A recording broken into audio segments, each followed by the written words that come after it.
Olá pessoal, e mais um vídeo para o nosso canal.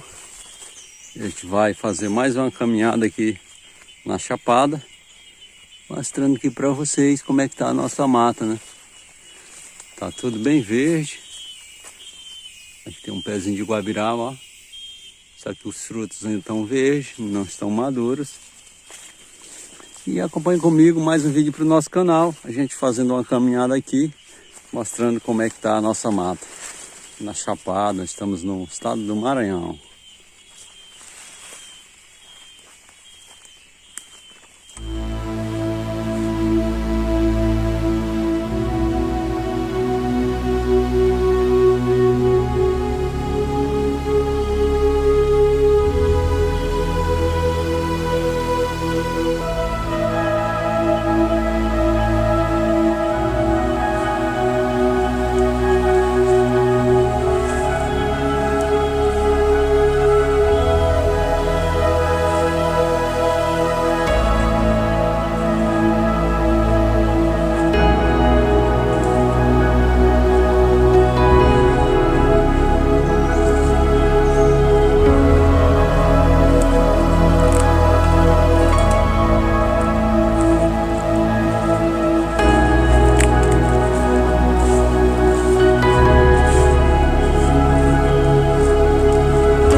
E é isso aí, pessoal. Agora a gente encontrou um pezinho de guabiraba aqui que tem bastante guabiraba. Vou mostrar aqui para vocês. Olha só, que beleza, que maravilha. E a gente vai aproveitar, né, para comer um pouco aqui essas guabirabas, né, que tem aqui nesse pé de guabiraba. Olha aí como tá bonito. A gente vai aproveitar agora e se alimentar um pouco com essas guabirabas.